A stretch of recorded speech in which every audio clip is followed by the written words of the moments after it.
వైజాగ్ లోని RK beach వచ్చే వారికి ఒక ల్యాండ్ మార్క్ మత్స్య దర్శిని. ఒరిస్సా ప్రజలు దీన్ని మచిలీ గర్గా చెప్తారు. 1990లో అప్పటి ముఖ్యమంత్రి మర్రి చెన్నారెడ్డి అలాగే వైజాగ్ మేయర్ డివి సుబ్బారావు సమక్షంలో దీన్ని ప్రారంభించారు.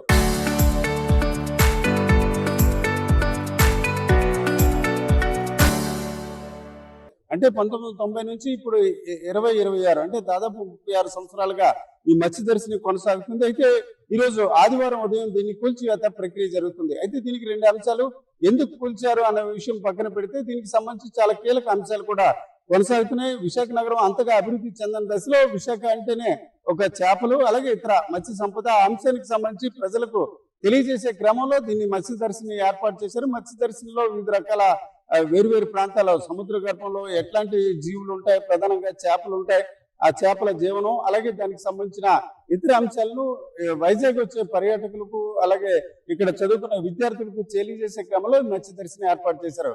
అయితే కేవలం ఒక అక్వేరియం మాత్రమే కాకుండా లోపల షాపింగ్ కాంప్లెక్స్ లో కూడా రకరకాల షాప్స్ అంటే కాఫీ షాప్ తో పాటు ఇతర షాపులు హోటల్స్ కూడా కొన్ని రకాలుగా చిన్నగా ఇచ్చిన పరిస్థితి. అయితే దీని అద్దె చెల్లింపు విషయంపై చాలా కాలంగా వివాదం కొనసాగుతుంది. దీనికి సంబంధించిన ఎవరైతే నిర్వాహకుడు ఉంటారో అతను ఒక ఇన్ఫ్లుయెన్స్ అంటే ఐఏఎస్ అధికారుల చేత ఒత్తిడి తేవడం వల్ల దీని అద్దె వసూలు వ్యవహారంపై కూడా చాలా సార్లు కౌన్సిల్లో వివాదం జరిగింది. దీనిపై కౌన్సిల్లో చర్చ జరిగింది.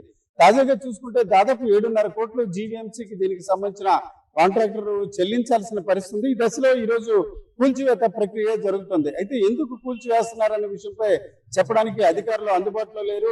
అధికారులు అందుబాటులో లేనప్పుడు కూడా ఈ మత్స్య దర్శిని ఉన్న ఫలంగా కూల్చివేత కొంతవరకు ఎవరైతే పర్యాటకులు వస్తారో వారు ఒకసారిగా ఆశ్చర్యపోతున్న పరిస్థితి. అయితే ప్రధానంగా గత కొంతకాలంగా దీనికి సంబంధించిన వివాదం కొనసాగుతుంది.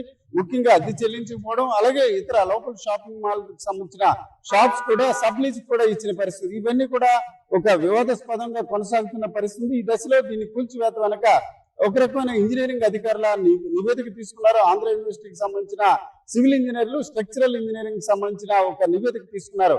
దీని స్ట్రక్చర్ ఏ రకంగా ఉంది, దీనికి సంబంధించిన సామర్థ్యం ఏ మేరకు ఉంది అనే అంశంపై ఇటీవల నివేదిక తీసుకోవడానికి జీవీఎంసీ ప్రయత్నించింది.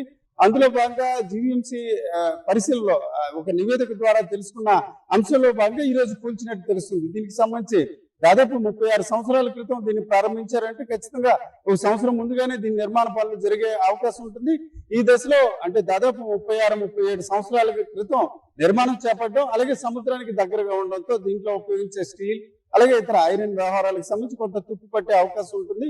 ఆ క్రమంలో కొంత నాణ్యత త్వరితగతిన కూడా తగ్గిపోయే పరిస్థితి ఉంటుంది. ఈ దశలో ఆ నివేదిక ఆధారంగా జీవీఎంసీ అధికారులు కూల్చివేసినట్టు మనకు తెలుస్తుంది. అయితే దీనిపై అధికారులు స్పష్టత ఇవ్వట్లేదు. ఒకవైపు పెద్ద ఎత్తున అంటే 7.5 కోట్ల రూపాయలు అద్దె బకాయిలు ఉండడం, మరోవైపు ఈ స్ట్రక్చరల్ ఇంజనీరింగ్ సంబంధించిన నివేదిక రావడంతో దీన్ని కూల్చివేసినట్టు తెలుస్తుంది. అయితే ఏదేమైనప్పటికీ విశాఖ నగరానికి ఆర్కే బీచ్ కి వచ్చేవారు ఇటువైపు చూసుకుంటే కాళీమాత టెంపుల్ మరోవైపు సముద్రంతో పాటు ఈ మత్స్య దర్శిని సందర్శించే పరిస్థితి ఉంటుంది. కానీ ఈ రోజు ఒక్కసారిగా ఇది కూల్చివేయడంతో దీనికి సంబంధించి ప్రజలు కొంత ఆసక్తిగా తెలిపిస్తున్న పరిస్థితి కనిపిస్తుంది. అయితే దీనిపై జీవీఎంసీ అధికారులు మాత్రం ఇంకా వివరణ ఇవ్వాల్సిన పరిస్థితి ఉంది. కెమెరా పర్సన్ తిరుపతితో రామచంద్ర, RTV, ఆర్కే బీచ్ నుంచి.